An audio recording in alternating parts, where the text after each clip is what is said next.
दोस्तों नमस्कार। हाजिर हूँ मैं रमाशंकर आर्यस की बात लेकर भारत की राजनीति में। दोस्तों, डर एक छोटा सा शब्द है, 2 अक्षर का शब्द है डर, लेकिन बहुत खतरनाक होता है। इस समय ये डर क्या पूरे भारत की जनता के बीच बैठता और गहरा होता चला जा रहा है। जिधर देखिए डर का माहौल है, जिधर देखिए आंदोलनों का चलन सा हो गया। दोस्तों, सरकार के जो गठबंधन के घटक हैं वो भी डरे हुए हैं। नीतीश कुमार को डर है, एकनाथ शिंदे को डर है, अजीत पवार को डर है। ऐसे तमाम लोग हैं जो डरे हुए हैं सरकार में होते हुए भी।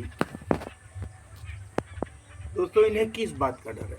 इन्हें इस बात का डर है कि कहीं मेरा हाल भी पटनायक बंधुओं की तरह तो नहीं होगा। हाँ दोस्तों, बीजू पटनायक बीजेडी,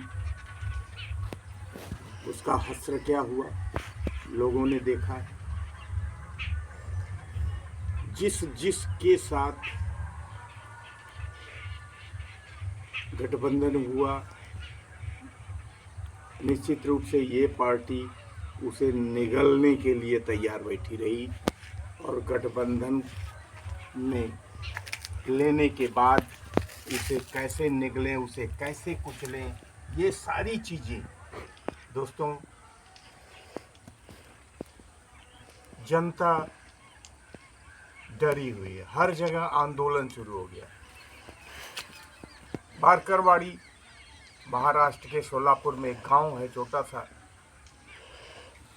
गांव वालों को लगा कि ऐसा कैसे हो सकता है, जहां 100 वोट नहीं मिल सकता वहां 1000 वोट कैसे मिल गया।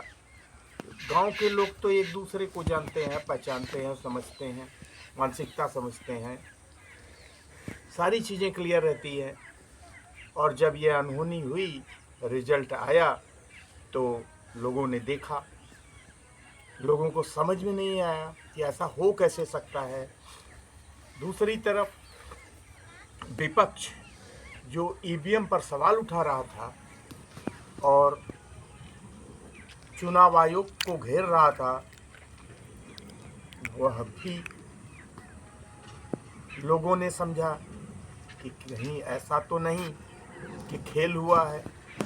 तो मार्केटवाड़ी के लोग एक डिसीजन लिए, एक निश्चय लिए कि नहीं, हम अपने गांव का चुनाव अपने स्तर से यहीं करा के हम लोग ये चेक करेंगे फैक्ट कि वास्तव में क्या हुआ है, सच क्या है।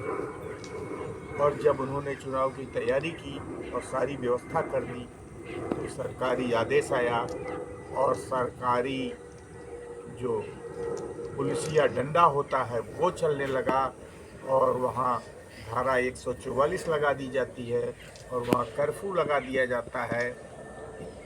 4 से 5 से ज़्यादा लोग एक साथ न चल सकते हैं, न बात कर सकते हैं, न बैठ सकते हैं। ये स्थिति वहाँ की बना दी गई। आखिर क्यों? क्या वजह है?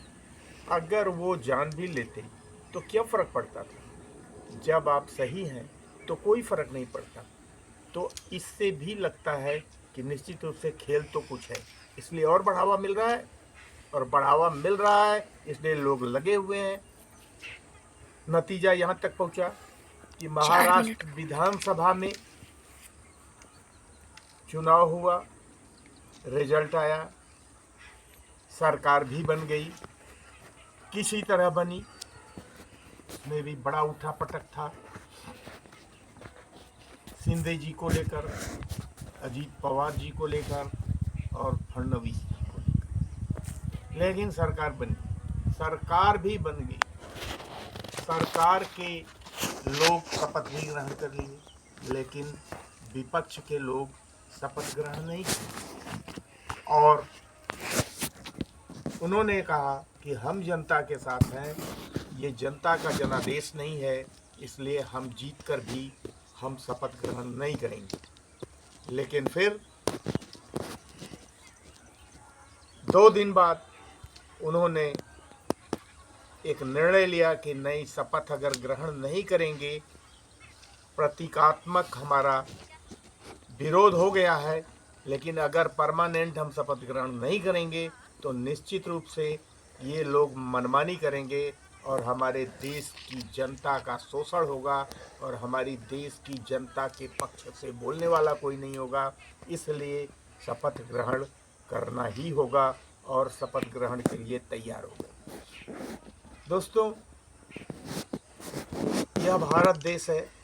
जब 1914 में यह सरकार बदली और यह सरकार आई, तो लोगों को इस सरकार से बड़ी उम्मीदें थी। लेकिन समय समय वक्त बीतता गया और वो उम्मीदें कम पड़ती चली गई और आज की स्थिति ये है कि किसी को सरकार से अब कोई उम्मीद बची ही नहीं है और ना ही कोई विकल्प है कि हम कहाँ जाएं। दोस्तों, फिर मिलेंगे किसी दूसरे वीडियो में। तब तक के लिए नमस्कार, जय हिंद, जय भारत।